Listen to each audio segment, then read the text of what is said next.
Fala pessoal, tudo bem? Murilo Perim aqui, mas podem me chamar de Mupa. Na nossa terceira aula, eu decidi trazer um assunto que muitos de vocês me perguntam. Como eu chego no meu próprio estilo? Como eu consigo descobrir um desenho que é meu, que tem a minha cara? A verdade é que não tem um caminho de ouro para isso. A gente precisa praticar muito, ter as nossas próprias referências, os nossos estudos, e quanto mais a gente desenha, mais o desenho adquire uma cara que é nossa, mais ele traz aquela personalidade que a pessoa pode bater o olho e perceber que esse é o nosso desenho. Por isso eu decidi falar de 3 estilos principais que a gente trabalha nas nossas aulas de desenho. Desenho cômico, o mangá, e o desenho de super-heróis no padrão mais norte-americano, né, dos quadrinhos. De certa maneira, esses são os 3 estilos que mais moldaram o meu próprio estilo. Então é por isso que muitas vezes eu trabalho eles nas aulas. E também muitos de vocês requerem isso pelos mesmos motivos que eu gostei lá no começo. O desenho cômico ele tem muito apelo, todo mundo fica interessado. O mangá é uma coisa que tomou conta do ocidente e o padrão norte-americano dos super-heróis está presente no mundo inteiro cada vez mais. Quando a gente fala de desenho cômico, esse primeiro que eu vou abordar aqui, é difícil trazer referências de todo mundo, porque ele sempre é utilizado, ele sempre foi utilizado, desde a origem das charges, dos quadrinhos, dos 3 estilos que eu coloco aqui, ele é aquele que está consolidado há mais tempo. Por isso eu decidi ficar mais focado no que a gente tem na América do Norte e no Brasil. A gente tem várias referências ao redor do mundo inteiro, mas eu vou falar daquilo que é mais comum para nós aqui no Brasil. Então, o que a gente conhece aqui no Brasil e, como eu disse, na América do Norte. É impossível falar de desenho cômico sem falar de um dos maiores autores de todos os tempos, um que todo mundo já ouviu falar, que é o Disney. Hoje em dia tem parque temático, tem filme, tem tudo a respeito de esse castelo, esse império que ele criou, porque ele fez filmes muito diferentes para a época. É um traço muito simpático, é um traço que muitas vezes usavam atores. Outro personagem interessante de conhecer é o Chuck Jones, que é um cara que muita gente aqui já conhece pelos Looney Tunes. Ele é uma das pessoas que desenhou o Pernalonga e vários desses outros personagens. E temos também William Hanna e Joseph Barbera, da Hanna-Barbera, criadores de Flintstones, Jetsons, Scooby-Doo, Manda-Chuva, coisas que a gente acompanhou por muito tempo. Um pouco mais recente, na Pixar, a gente tem o John Lasseter. Ele é um dos principais nomes, é o cara ali por trás do Toy Story, Vida de Insetos, os primeiros filmes da Pixar. Então é uma coisa que já é mais humana, já tem um estilo diferente de animação. Talvez alguns de vocês tenham um pouquinho mais de interesse. E aqui no Brasil a gente tem 2 nomes muito fortes, Maurício de Souza, que tem esse império que também já atinge o mundo inteiro hoje em dia. Tem de Maçã, a fralda da Turma da Mônica. E também um artista que eu gosto muito, Ziraldo, que tem uma cara que eu acho um pouquinho mais autoral, que trabalhou ali com a Turma do Pererê, que tem o Menino Maluquinho. Mas a verdade é que quando a gente fala, mesmo no Brasil, tem uma série de exemplos. Laerte, Angeli, Glauco, Renfil, enfim, como eu falei, o desenho cômico ele está presente na história de todo o desenho. Quando surgem as charges, o desenho cômico já está presente. Então estudem, procurem as suas referências, compreendam quem elas são e vejam um pouquinho mais do desenho deles, ok? Vamos ver como ficou o desenho aqui que eu tinha feito então, aquele mesmo da primeira aula. Bom, quando a gente olha o estilo cômico, a cabeça aqui exagerada, a mão bem grandona também, a gente percebe que tem esse exagero nas proporções, que tem essa coisa que ela é mais caricata, ela é mais carregada nesse sentido. Como a gente vai falar muito de cômico, vamos para a segunda parte, mangá. O mangá, que eu ainda não falei muito nessas outras aulas nossas, né, diferente do desenho cômico, ele já tem um formato de estrutura bem diferente.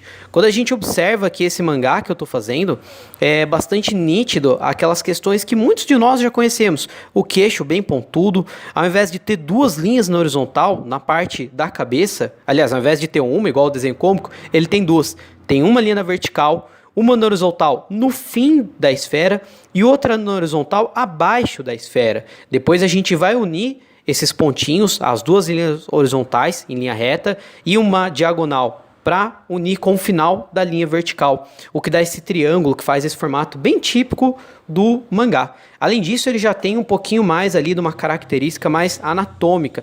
Ainda é um pouco mais quadrado, é tudo um pouquinho mais exagerado, mas ele já puxa mais um pouquinho ali para um lado anatômico. E quando a gente fala de mangá, desses olhos grandes, desse nariz pequenininho e pontudo, não tem como não falar de Osamu Tezuka, ou Tezuka, como várias pessoas falam. Basicamente, o Tezuka ele é considerado o pai do mangá. Por quê? Depois ali da Segunda Guerra, o Tezuka começa a falar de histórias de ficção, histórias de esperança, histórias com traço cômico. Ele era muito fã de Disney também, e ele criou uma série de personagens. A maioria do que a gente conhece hoje dos outros mangás tem uma inspiração muito forte dele. Como eu falei, ele é o primeiro a usar esses olhos grandões, esse nariz menor. Tem uma coisa também de muita linha de ação. Mais pra frente vocês vão ver que eu vou aplicar umas linhas ali no machado e na perna, que são linhas de ação, como a gente fala. Algo que também é muito típico do mangá. Ok? Mas a respeito do mangá, também tem o seguinte, como vocês podem olhar o traço ali do Tezuka, que remete muito aos anos 60, aos anos 70, é uma coisa muito diferente do que a maioria dos alunos deve estar acostumado a ver, porque nós somos mais novos em geral, alguns mais, outros menos, enfim.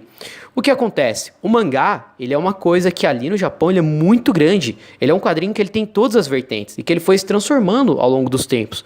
Vamos dar uma olhadinha em como surgiu o mangá ali, esse moderno que a gente conhece nos anos 60 e como foram as principais mudanças. Pegando ali um exemplo então do Tezuka, A Princesa e o Cavaleiro, esse traço mais arredondado, que tem uma coisa mais cômica, mais caricata, um olhão bem grande também.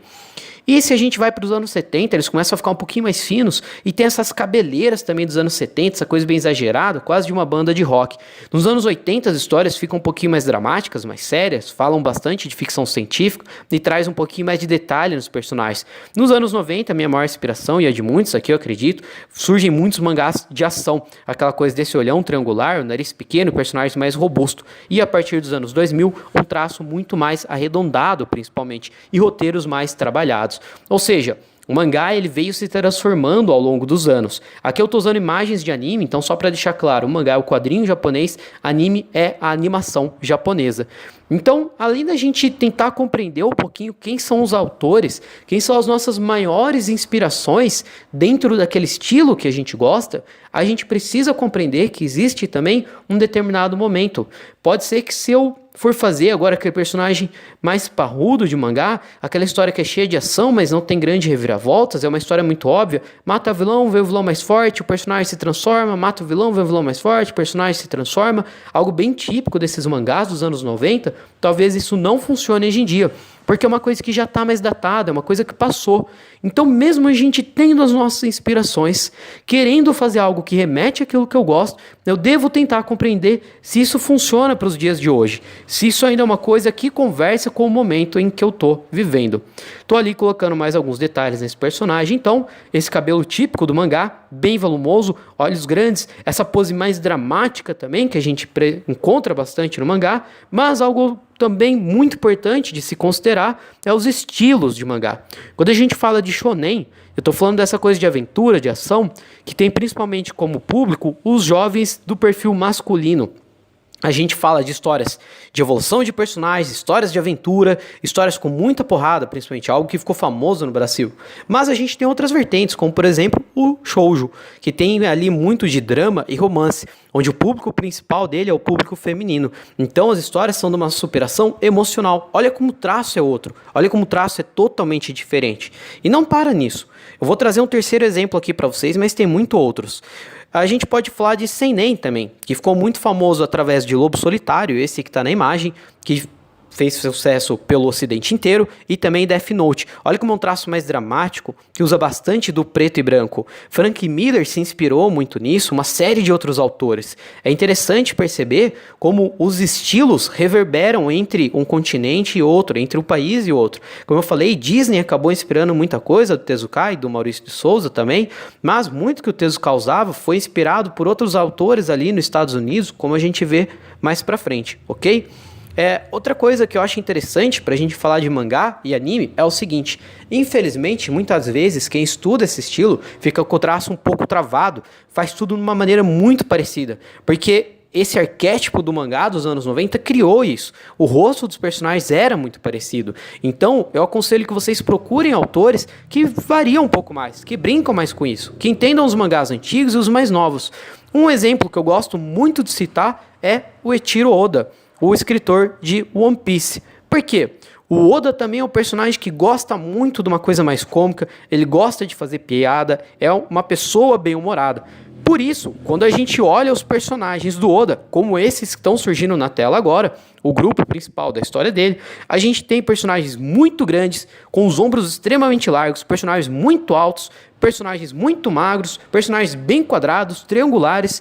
Ele pega o que é a ideia do mangá e deixa as coisas muito mais estereotipadas, usando um pouco do desenho cômico, exagerando um pouco mais. Já o meu mangá, a minha referência, é essa que vocês estão vendo agora na tela. Eu peguei aquele primeiro personagem, o Viking, fiz no que é o meu estilo cômico, estou fazendo aqui no que é o meu estilo de mangá.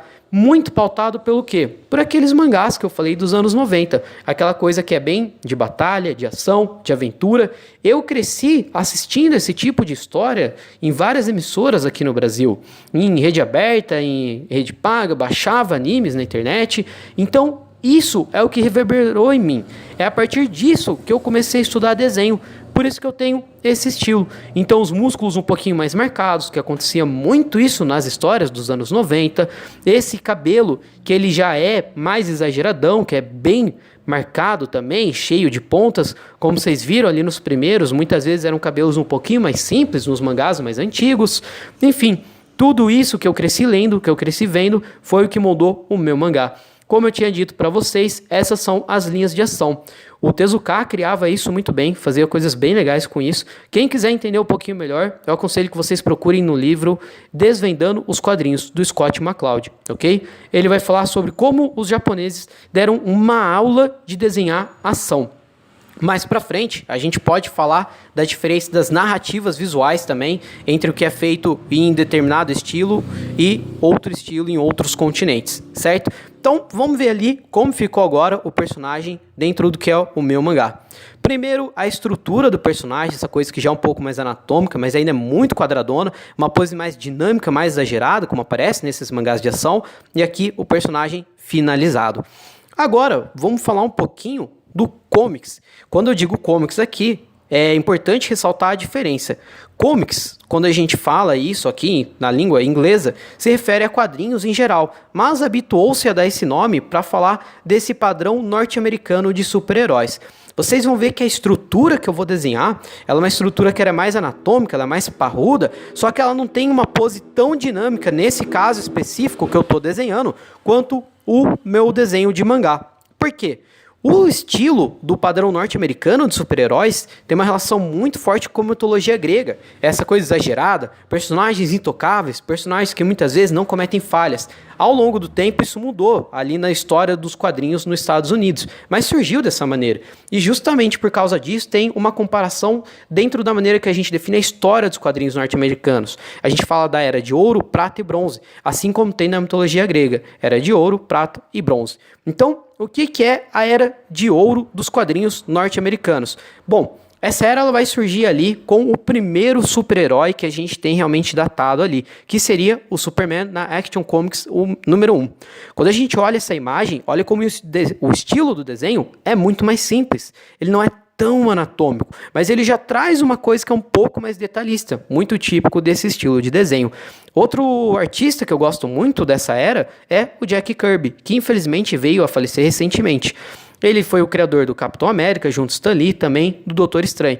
Só que o Kirby também pegou um pouquinho da Era de Prata. O que foi a mudança para a Era de Prata? Na Era de Ouro, as histórias eram muito fantasiosas, mas elas tinham um pouquinho mais de violência. O Batman matava seus inimigos. Agora, surge um probleminha ali, um psicólogo na Era de Prata, que ele começa a falar que os quadrinhos é o grande mal do jovem americano, que é ele que leva o jovem a se envolver com drogas, a ser violento. Por causa disso surge uma censura. A partir dessa censura, as histórias começam a falar muito mais de ficção científica, principalmente. E surgem os personagens que a gente mais conhece da Marvel, como Homem-Aranha, como o próprio Hulk, Quarteto Fantástico, X-Men. Eles vêm muito dessa época. Então eles começam a ser um pouquinho mais humanos, não são mais como deuses, mas as histórias muitas vezes ainda são bem bobias. E olha como Steve Ditko, esse autor que eu gosto muito do Homem-Aranha, tem poses mais dinâmicas. Esse Homem-Aranha e esse Abutre, mais torcidos, já não começa a ser aquela coisa dura que era na Era de Ouro. Agora vamos falar do Neal Adams. Por quê? Ele começa a trabalhar na Era de Prata, mas ele também atua muito durante a Era de Bronze. Ele é um personagem que já traz essa vertente de um quadrinho que ele era mais inocente. Olha como ele fica gótico, como ele fica dark. Olha essa ilustração do Batman dele. Então ele começa a trazer temas mais sociais, junto com o O'Neill, que era o roteirista das histórias dele. A Era de Bronze, para muitos, está relacionada a como os personagens começam a falar de temas mais cotidianos da nossa história, temas relevantes como drogas, mortes e coisas desse tipo, saindo daquele aspecto tão infantil. Agora existe um não consenso entre os estudiosos. Vamos falar primeiro do que é a Era de Ferro. E eu vou explicar esse problema daqui pra frente. A Era de Ferro, ela surge ali mais ou menos na década de 80, década de 90 principalmente, e são esses personagens cheios de anabolizante, numa época onde dizem que foi quase uma época perdida dos quadrinhos norte-americanos. Os personagens eram extremamente fortes, com músculos que nem fazem sentido muitas vezes, histórias cheias de ação, e mulheres na capa simplesmente para terem corpões, para ser uma coisa bem apelativa mesmo, muito erótica. Então, a partir desse momento, houve uma queda brusca na venda dos quadrinhos. Primeiro começou vendendo muito bem, surgiu a Image, que era feita apenas por artistas, essa editora, eles vendiam super bem, e por causa do quanto isso foi abusado ali naquele momento, entrou numa crise editorial, e surgiram artistas na Era Sombria. O que era a Era Sombria? Basicamente artistas que traziam vertentes um pouco mais dark, coisas que questionavam o estilo dos quadrinhos. Então Frank Miller com o Cavaleiro das Trevas, Alan Moore com Watchmen, também com V de Vingança, histórias que traziam para um aspecto social e que faziam sátira do que é o próprio meio dos quadrinhos. Por que não há um consenso a partir da Era de Ferro e da Era Sombria? Porque alguns dizem que existe uma, que não existe outra, que as duas surgem ao mesmo tempo, mas é um fato que essas duas estavam presentes ali entre os anos 80 e anos 90. E agora a gente chega ao que seria a nossa era moderna, a nossa era atual dos quadrinhos. Para muitos pesquisadores, o que define o início dessa era atual é o atentado do World Trade Center em 2001. Por quê? Os personagens ficam mais humanizados, eles ficam muito mais próximos do chão, tem muitas mais histórias cotidianas, como essas histórias feitas pelo John Romita Jr., do Homem-Aranha, do Demolidor, personagens que estavam nos nossos bairros, que se preocupavam conosco. Por causa disso, eles eram tão poderosos, estavam tão distantes, mas não podiam nos ajudar. E olha como o traço do Romita já começa a virar um traço mais quadradão, mais estilizado, deixa de ser aquela coisa muito dura que tinha nos anos 90, uma coisa um pouquinho mais dinâmica, mas anatomicamente ainda simples, nos anos 70. Surgiu aquela coisa mais dark, mais gótica nos anos 70, 80 também, ali com a Era de Bronze. Depois a gente teve aquela coisa de anabolizantes, né, os personagens muito fortes, e finalmente, aos pouquinhos, surgindo no momento onde tem artistas de todos os estilos no mercado norte-americano. Por exemplo, temos também o Gustavo Duarte, um brasileiro que brincava muito com desenho cômico e foi contratado pela DC para fazer o Bizarro, para fazer o Aquaman. Olha o traço dele como é diferente de tudo que a gente estava vendo. Então, de novo, o contexto histórico influencia muito em tudo isso. Aqui um outro desenho do Duarte, e também tem outro brasileiro que está fazendo muito sucesso nesse momento, que é o Rafael Grampá. Está fazendo a terceira série do Cavaleiro das Trevas com o Frank Miller. Olha que traço mais sujo, olha que coisa diferente do que era o padrão mais específico ali dos Estados Unidos. Eu, pessoalmente, admiro muito mais esse tipo de arte, por exemplo. E hoje nós temos, então, artistas de todo mundo trabalhando no mercado norte-americano e cada um com o seu estilo. Tem aqui também o Frank Cho, que é um artista que ele já tem uma coisa mais anatômica, que lembra muito os desenhos do Tarzan, por exemplo. E temos também artistas que se inspiram em momentos históricos da arte mesmo, como o Russell Dalterman, que traz essa coisa que tem mais a ver com Art Nouveau, aquela coisa que parece até um vitral de igreja, muitas vezes, o estilo de desenho dele. Ou seja, a gente tem todo um histórico ali dentro do que é o mercado norte-americano de quadrinhos, lembrando que eu estou falando especificamente hoje de super-heróis. E, mais uma vez, é necessário entender o momento. É necessário a gente ver um artista que a gente admira e ver quando ele estava produzindo aquele estilo, por que aquele estilo estava em voga, o que fazia sentido naquele momento. E também compreender que hoje em dia existe uma abertura muito maior de mercado para a gente trabalhar cada um com um traço. Mas cada um desses artistas também se inspirou um no outro. O pessoal da década de 90 lia os quadrinhos da década de 70, então tem coisas que eles gostavam ali, um estilo de fazer uma pose mais dinâmica, por exemplo, e eles levavam para os quadrinhos deles, mas mudavam uma anatomia, mudavam uma maneira de sombrear. Então essa busca pelo nosso próprio estilo está muito atrelado àquilo que é a nossa referência, àquilo que a gente gosta e àquilo que a gente faz da nossa maneira, aquilo que a gente acha mais interessante. Aqui eu estou fazendo uma coisa que é mais um padrão meu, desse formato de quadrinhos norte-americano. Pode ver que eu continuo fazendo essas mãos e pés um pouquinho mais exagerados. Eu gosto de um traço mais retão. Gosto muito de dois artistas que eu mostrei aqui, que é o Rafael Grampá e também O Roger Cruz, que apareceu um pouquinho antes, que apesar dele aparecer aqui numa fase com muitos anabolizantes, eu gosto muito de alguns outros trabalhos que ele faz, que eu acabei não colocando aqui, trabalhos mais atuais. Ele também sai um pouquinho dessa vertente. São traços mais estilizados, mais quadradões, são coisas que são dinâmicas, tem linhas um pouquinho mais retas de vez em quando, e esse é um estilo que eu acabei levando muito para mim. E quando a gente fala desse estilo norte-americano de super-heróis, tá muito atrelado a essa coisa do detalhe.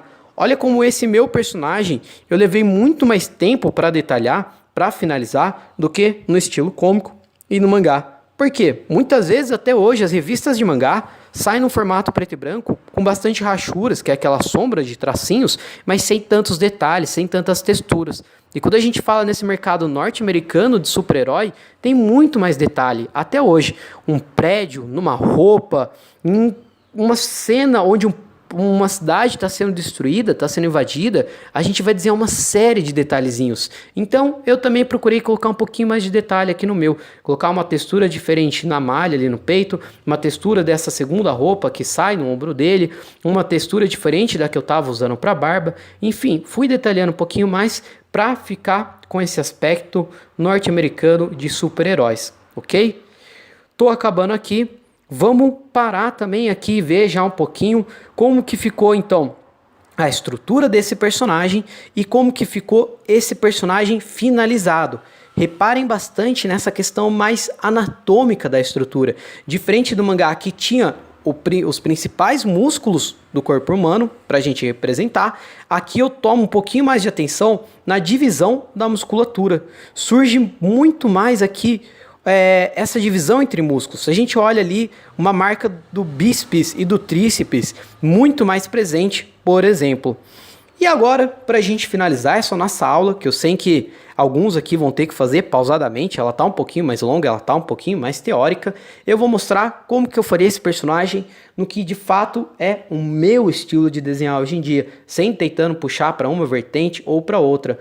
Eu cresci com esses mangás dos anos 90, comecei a desenhar por causa disso. Então gosto de fazer uma coisinha que está mais relacionada à ação, que tem esse aspecto um pouquinho mais dinâmico, porém com personagens mais fortes, com essa coisa relacionada a desenho de ação. Também estudei muito desenho cômico quando comecei a estudar desenho. Então olha a estrutura da cabeça, como ela ainda é essa coisa mais simplificada. Os objetos que eu coloco nele também, eu não estou colocando tantos detalhes. E vocês vão ver na hora que eu começar a desenhar o rosto desse personagem, como ele fica um rosto mais puxado para o desenho cômico mesmo. Um nariz mais simples, um olho menor. Então eu tenho uma estrutura que remete um pouquinho mais a mangá. Vou fazer aqui os detalhes do aspecto da fisionomia dele, da anatomia dele, muito mais relacionados ao desenho cômico, no sentido de simplificar, de estilizar um pouquinho mais essa anatomia, esse cabelo, e os detalhes desse personagem, as texturas, eu vou trazer no âmbito daquilo que eu gosto muito do que é presente no padrão norte-americano de quadrinhos de super-heróis. Essa coisa com texturas mais delicadas. Se eu fosse finalizar esse desenho numa caneta mesmo, coisa que eu não fiz nesse exemplo, mas a gente vai fazer em futuras aulas, colocando bastante massa de preto, colocando muita área escura no desenho. Ou seja, o meu estilo hoje, aquilo que eu faço, está muito relacionado a tudo que eu já presenciei do desenho, a tudo que eu vivi e tudo aquilo que eu gosto do desenho. A dica que eu deixo para vocês aqui hoje é essa. Compreendam um pouquinho melhor o que vocês gostam. O que eu gosto de repetir? Que desenho que eu assisto? O que eu jogo? Que jogo de tabuleiro às vezes eu gosto, que tem uma ilustração diferente? Que quadrinho eu li que me marcou muito? Que animação que eu vi que eu achei estupenda? Tentem entender essas referências. Por que vocês começaram a desenhar hoje? O que exatamente despertou esse interesse para vocês? E se façam a seguinte pergunta: hoje, se eu pudesse ir para um determinado estilo, se eu pudesse fazer algo especificamente no desenho, o que seria? Se eu pudesse escolher, vou acordar amanhã e sei reproduzir algum desenho da mesma maneira que algum artista ao redor do mundo, que artista seria esse? Compreendam essas questões, compreendam suas referências, as origens disso que vocês gostam. E além disso, comece a analisar mais o desenho de vocês. O que eu repito muito no desenho, que eu acho legal? É o formato do nariz, da orelha, é a estrutura da cabeça, é como eu coloco o peitoral do personagem, é como eu faço a perna. Uma vez que a gente entenda aquilo que funciona melhor no meu desenho, aquilo que eu mais repito e que eu também entenda aquilo que eu mais gosto em outros desenhistas, aquilo que eu quero fazer, vai ficar muito mais fácil de tentar buscar, de tentar procurar aonde eu quero chegar. Bom, pessoal, em relação a estilizar o seu desenho, em chegar ao seu próprio traço, isso é o que eu tenho para vocês hoje. Tentem se aprofundar nessas referências. Espero que isso seja útil para vocês compreenderem um pouquinho melhor o mangá, o padrão norte-americano de quadrinhos de super-herói e também o desenho cômico. Se você estuda mais um, mais outro, se aprofunda, pesquisa mais artistas, olhe os artistas que você gosta, façam anotações, repitam várias vezes o nariz, o olho ou a orelha daquele estilo, daquele ilustrador que você gosta. E também pare e faça comparação entre os seus desenhos. O que exatamente eu gosto? O que exatamente funciona dentro do meu desenho? Repetindo aquilo que eu quero fazer e entendendo aquilo que eu já faço muito, eu posso tentar aos pouquinhos tornar esse caminho mais rápido de chegar naquele estilo que é o meu. Aquilo que as pessoas olham e falam, olha, eu sei que isso aqui foi fulano que desenhou, ok? Os exercícios estão aí melhor explicados no final da aula. Por hoje é isso, muito obrigado, forte abraço e até o próximo rabisco.